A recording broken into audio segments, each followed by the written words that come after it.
आचार्य कुंद महाराज प्रवचन सार की चारे चूलका में कि मंगलाचरण में कह रहे हैं कि हे भव्य प्राणी, अगर तुम इस संसार के दुखों से छुटकारा प्राप्त करना चाहती हो तो ऐसे सिद्धों को, तीर्थंकरों को, आचार्य उपाध्याय और सर्व साधुओं को बार बार नमस्कार करके इस श्रवण धर्म को अंगीकार करो। ऐसी महान आत्मा आचार्य कुंद महाराज भी इन सबको नमस्कार करने के बाद यही संसारी प्राणी को उपदेश दे रहे हैं कि श्रवण धर्म को अंगीकार किए हुए ना तो आज तक किसी को मुक्ति मिली है और न कभी मुक्ति मिलने वाली है। वस्त्रधारी को कभी मुक्ति की प्राप्ति नहीं होती जब तक वह वस्त्र त्याग करके दीक्षा को अंगीकार नहीं करते, तब तक किसी भी जीव को मुक्ति की प्राप्ति नहीं होती। इसी तरह का आज वह प्रसंग आपके सामने दोपहर में आने वाला है कि जिनके पुण्य योग से उनको सब कुछ प्राप्त था, उन्हें किसी भी तरह की कोई कमी नहीं थी।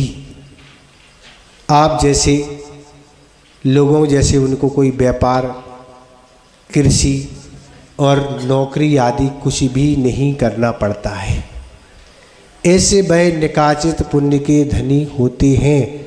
उनकी आज्ञा हुक्म का पालन हर व्यक्ति करता है और कोई भी उनको परेशानी नहीं होती है, पर वह भी इस श्रवण धर्म को अंगीकार कर लेते हैं, क्योंकि बिना इस श्रवण धर्म अंगीकार भी हम इस संसार के दुखों से कभी भी छुटकारा प्राप्त नहीं प्राप्त कर सकते। तो ऐसे वह तीर्थंकर प्रभु होते हैं जिनका बालक का कल जन्म हुआ था, वो आज ही उनकी दीक्षा होने वाली है। अधिकांश तीर्थंकरों का वर्णन यही मिलता है 24 तीर्थंकरों में कि जिस दिन उनका जन्म कल्याणक होता है उसी दिन उनका तप कल्याणक भी हुआ करता है। आप तो जन्म मनाने में मस्त हो जाते हैं, भूल जाते हैं कि हमारा कितना जीवन निकल चुका है, पर तीर्थंकर ये सब कुछ ध्यान रखते हैं कि हमारे जन्म लिए इतना समय निकल गया और फिर भी हम अभी संयम को अंगीकार नहीं कर सके। वह उसी दिन तप को अंगीकार कर लेता था, दीक्षा को अंगीकार कर लेती है। पर संसारी प्राणी के साथ तो बड़ी विडंबना है। संसार प्राणी तो बस मौज मस्ती में ही अपने जन्मदिन को निकाल देता है। ये नहीं सोचता है कि हमारा इतना काल निकल चुका है। क्या कहते हैं लोग, आज तो इंग्लिश मीडियम का ज़माना है, यही कहते लोग, महाराज आज हमें विशेष आशीर्वाद दो, आज हमारा बर्थडे है। क्या कहता है, आज हमारा महाराज बर्थडे है, इसलिए आप हमें आज आशीर्वाद प्रदान करें। हम तो भैया यही कहते हैं, इन शब्दों में कुछ सुधार कर लें तो अच्छा है। ये नहीं कह के आज हमारा बर्थडे है, ये बोलो आज हमारा बर्थडे है। क्या बोलो, आज हमारा बर्थडे है। आज हमने 20, 25, 30, 40, 60 आदि जितने वर्ष हैं, अगर हमने उन दिनों में धर्म नहीं किया तो हमने इतने वर्ष अपने व्यर्थ में गंवा दिए। इस बात का चिंतन करने के दिन हैं। एक केक आप को क्या करते हैं, और भी तरह तरह के बैंड, तरह तरह की पार्टियां, तरह तरह के आयोजन करके अपने समय को और अपने धन को निकालते हैं। लेकिन उन दोनों में ये विचार नहीं करते हैं कि इतने वर्ष हमने अपनी क्या निकाल दिए, गांठ से निकाल दिए। आचार्य महाराज कहते हैं वर्षगांठ किसे कहते हैं, वर्षगांठ उसे ही कहते हैं कि अपनी गांठ से एक वर्ष का निकल जाना, उसको बोलते हैं वर्षगांठ। मिली हुई आयु में से कितना हमारा 1 वर्ष निकल चुका पिछली वर्ष की अपेक्षा से, और जितनी हमारी आयु हो गई उस अपेक्षा से तो जितने वर्ष आप हुए उतने वर्ष आपने गंवा दिए, और आप गंवाने के बाद खुशी मना रहे हैं। पर तीर्थंकर ऐसी खुशी नहीं मनाते हैं, वे तो उस जन्म कल्याणक के दिन ही तप को अंगीकार कर लेते हैं। ऐसी महान आत्माएं हुआ करती हैं जो हम आपके बीच में इस संसार में रह के भी उस तप को अंगीकार करके अपने को कल्याण मार्ग में लगा के मुक्ति को प्राप्त कर लेते हैं। ये चिंतन के विषय हैं, ये निपटाने के विषय नहीं। महाराज अब बस 2 दिन और हैं, कल केवल ज्ञान और परसों मुक्ति होने वाली है। पर विचार करो हमारी इस संसार से कब मुक्ति होगी। उन 24 आत्माओं की तो मुक्ति हो चुकी है और भी आत्माओं की हो चुकी है, पर हम इस संसार से छुटकारा कब प्राप्त करेंगे? वो कौन सा दिन आने वाला है? वो अपने आप आने वाला नहीं है, हमें पुरुषार्थ करना पड़ेगा। काल लब्धि अपने आप आने वाली नहीं महाराज, काल लब्धि जब होगी तो अपने आप सब कुछ हो जाएगा। पर काल लब्धि तो आपको ऐसी विचार आप काल लब्धि भी करें कि काल लब्धि आएगी तो दुकान अपने आप खुल जाएगी, ग्राहक माल खरीद के ले जाएगा। वहाँ काल लब्धि के विचार आप नहीं कर रहे ना, वहाँ तो आप पूरा पुरुषार्थ कर रहे, भोजन बन जाएगा और हम कर लेंगे।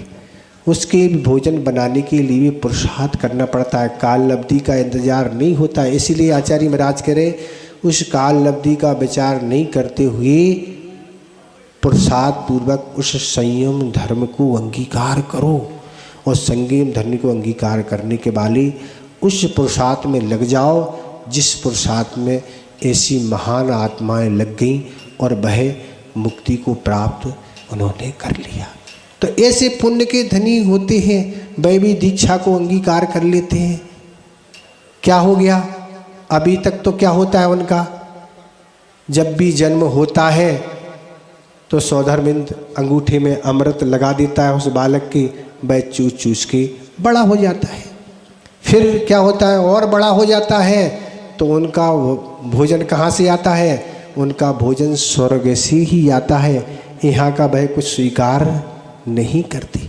वस्त्र भी उनके कहाँ से आते हैं? स्वर्ग से आते हैं, यहाँ के वस्त्र भी वह नहीं पहनते हैं, आभूषण भी स्वर्ग से ही आते हैं। ऐसे वह पुण्य के धनी होते हैं। A1 क्वालिटी की हर वस्तु, मनुष्यों के अंदर ये कमी है कि वह नकली माल बेचता है, पहनता है, पर देवों के अंदर ऐसा नहीं होता कि नकली माल स्वयं उपयोग करें और दूसरे को कराएं। वो तो A1 क्वालिटी की ही वहाँ वस्तुएं हुआ करती। तो ऐसे वह पुण्य के धनी होते हैं। आचार्य महाराज ने कहा था जो स्वर्ग का मुखिया सौधर्मिंद माना जाता है, वह भी तीर्थंकर के चरणों में किंकर के समान हाथ जोड़े हमेशा खड़ा रहता। हे भगवान आप तो हुक्म करिए, आपको क्या आवश्यकता है? लेकिन भगवान कभी कोई आदेश आज्ञा नहीं देते। उनके पुण्य उद्देश्य सारी चीज़ें वह क्या करता है? उपलब्ध कराता रहता है। तो ऐसे वह पुण्य के धनी होते हुए दोपहर में आपको दिखाया गया, एक नहीं 32,000 मुकुटबद्ध राजा जो जनता से टैक्स वसूल करते हैं, वो उनके चरणों में समर्पित करते। उन्हें कोई व्यापार आदि कुछ करना हो तो उनको कुछ नहीं। तो ऐसे वह निकाचित पुण्य के धनी, सारी वस्तुएं हैं, सब कुछ है, पर इस तप को अंगीकार कर लेते हैं। क्यों? ये समझते हैं कि इसके बगैर इस संसार से हम दुखों से मुक्त नहीं हो सकते, इसलिए वह स्वीकार कर लेते हैं। पर संसारी प्राणी क्या करता है? अब हो जाएंगे कभी ना कभी, अभी क्या, अभी तो बहुत समय है, जब अवस्था वृद्ध अवस्था की ओर होगी तब हम उस संयम को अंगीकार करेंगे। आचार्य कहते हैं क्या तुम्हें पता है कि तुम्हारा बुढ़ापा आएगा? क्या पता है? क्या आपके केवल ज्ञान में झलका है क्या कि आपका बुढ़ापा आएगा? मनुष्य और तिरिंचों का कोई भरोसा नहीं, कभी भी आयु की उदीर्णा होके अकाल मरण हो सकता है। देव और नारकियों का आक्रमण नहीं होता, बाकी तो दोनों का होने में कोई बाधा नहीं। तो आचार्य कहते इसका इंतजार नहीं करो और समय पर संयम को अंगीकार करके अपने आगामी जीवन को अच्छा बना लो। आप प्लेन, बस और ट्रेन आदि में तो अपनी टिकट बुक करा लेते हैं। ऐसा ना हो कि हमें समय पर जब जाना हो और हमें सीट ना मिले। पर आचार्य कहते हैं यहाँ आप टिकट बुक नहीं करा रहे, वहाँ की तो आप टिकट बल्कि बुका रहे हैं आने की और जाने की, पर यहाँ आप संयम के मार्ग में कुछ भी नहीं सोच रहे। आचार्य महाराज कहते संयम जिसने अंगीकार कर लिया बस उसकी टिकट बुक हो गई, अर्थात उसको वैमानिक देवों में ही उत्पन्न होना है। उसकी टिकट क्या हो गई? बुक हो गई। उसको कहीं नहीं, न मनुष्यों में जन्म लेना है, न त्रियंचरों में जन्म लेना है, न नरक में जाना है। जाना है तो एक ही स्थान पर जाना है। कहाँ? वैमानिक देवों में, जहाँ कमाने धमाने की कोई बात नहीं। क्या महाराज क्या करेंगे वहाँ जाके? तो वहाँ प्रकार 10 प्रकार के कल्प वृक्षों से सारी आपको सामग्री उपलब्ध हो जाती है। वहाँ भी न कोई नौकरी, न खेती किसानी, न व्यापार, कुछ भी नहीं करना। उस संयम के प्रभाव से वह मिली हुई देवायु से सारी सुविधाएं आपको मिलती चली जाएंगी। दिन और रात का वहाँ कोई भेद नहीं होता है। आपकी गाड़ी तो पंचर और ख़राब हो जाती है, वहाँ के विमान खराब नहीं होते, ना पंचर होते हैं। रात चलाओ और दिन चलाओ, जहाँ जाना सो आप चले जाओ। ऐसी सारी सुविधाएं हैं देवों की। देवों के जन्म समय भी कोई परेशानी नहीं होती है। मनुष्यों में तो 9 माह गर्भ में रहने के बाद, कष्टों को सहन करने के बाद ही धीरे धीरे बड़े होते हैं, उसमें भी बड़ा कष्ट होता है। पर देव तो अंतर्मूर्त में क्या हो जाते हैं? जवान 16 वर्षी के समान खड़े हो जाते हैं। ये सारी सुविधाएं हैं। ये सुविधा कब मिलेंगी? जब आप इस संयम को अंगीकार करेंगे।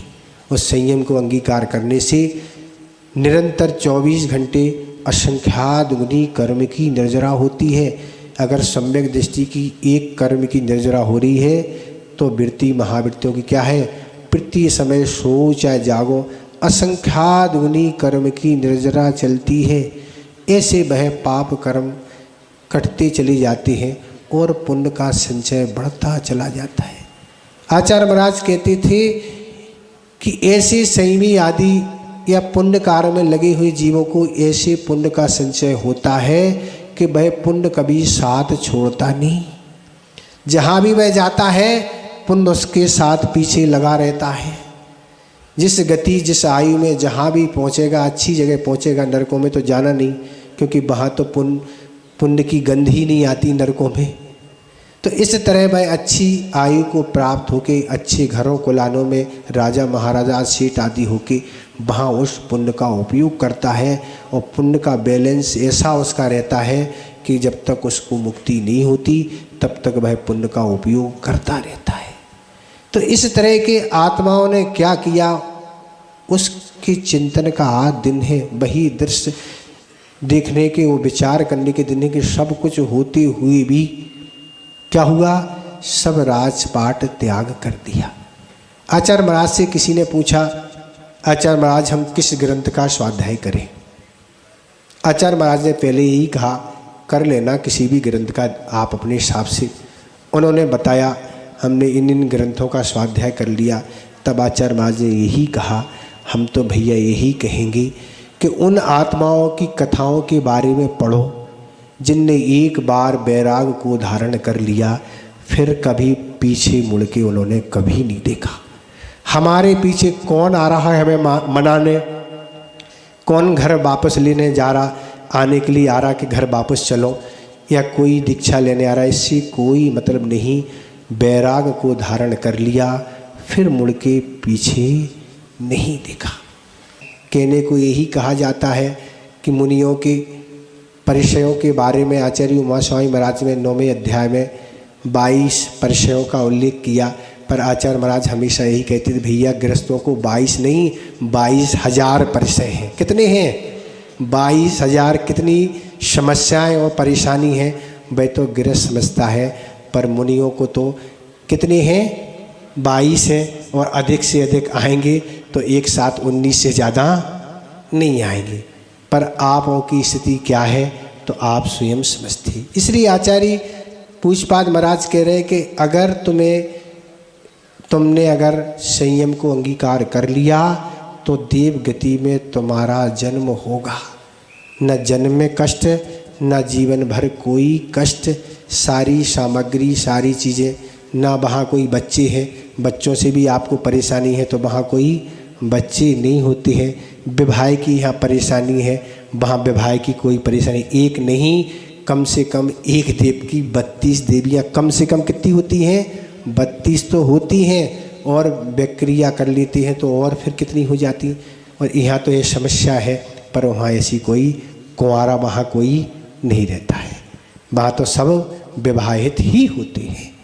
तो वहाँ कोई भोजन आदि की भी समस्या नहीं, महिलाओं को समस्या ये है भोजन बनाना परेशानी, वहाँ तो समय पर अमृत झर जाएगा और आपकी पूर्ति हो जाएगी। बनाने की कोई समस्या नहीं, कपड़ों की भी कोई समस्या नहीं, आभूषण की कोई परेशानी, सारी आपको कहीं किसी शॉप पर जाने की आवश्यकता नहीं, न कोई आपको कार्ड की आवश्यकता, कुछ नहीं। आपने एक बार पुण्य का बैलेंस डला लिया, उस बैलेंस से जितनी आयु मिली है सारी सामग्री आपको बस तुरंत प्राप्त हो जाएगी। और वह क्वालिटी यहाँ मिलने वाली नहीं है। आपका कितना ही स्टैंडर्ड वाला शॉप हो, कोई भी हो, बम्बई का हो चाहे अहमदाबाद का, वो क्वालिटी आपको यहाँ उपलब्ध नहीं होगी जो देवों को मिलती है। ये पूज्यपाद महाराज ने स्वयं लिखा कि देवों के सुख कैसे हैं, तो देवों के सुख स्वर्ग जैसी हैं। स्वर्ग में जैसे देवों के सुख होते हैं वैसे सुख है। दुख भी है, पर अगर संयम को अंगीकार नहीं किया, खोटे खोटे काम किए, तो बेंतर और भवनवासी बन गए या जोशी बन गए तो फिर ये सुख मिलने वाली नहीं है। जोशी बन गए तो विमानों को ढोना पड़ेगा, सूर्य चंद्रमा और तारों को ढोते रहो, बस यही काम है, ढोना लगे रहो बस। जैसे बैलगाड़ी आदि में बैल लगे रहते, गधे लगे रहते, ऐसे ही लगे रहो। और बेंतर और भवनवासी बन गए अगर खोटे काम यहाँ किए, देव आयु का तो बंद हो गया, पर वहाँ भी यही खोटा खोटा क्या है, स्वयं परेशान होना और दूसरे को परेशान करना। इसलिए ज़्यादा कुछ नहीं सुनाना, ज़्यादा कुछ आपको देखने और सुनने दोपहर में सब कुछ मिलेगा, पर हमारा तो यही है, आज तप कल्याण का दिन है, इस तप को अंगीकार करो, आज से ही अभ्यास चालू कर दो। और भी बहुत सारे तपों का वर्णन आचार्यों ने किया है, उपवास आदि, अंतरंग बहिरंग तप और अंतरंग तप, और भी बहुत सारे प्रकार के तप होते हैं।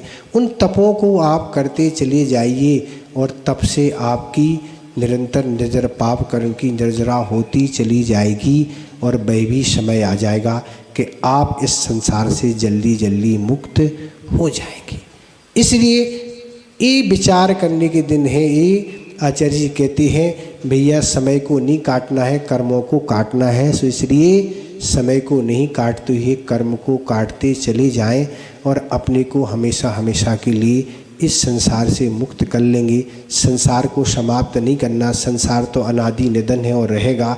आपको अपने संसार को नाश करना है, इतने ही हम पर्याप्त समझते हैं। अहिंसा परमो धर्म की।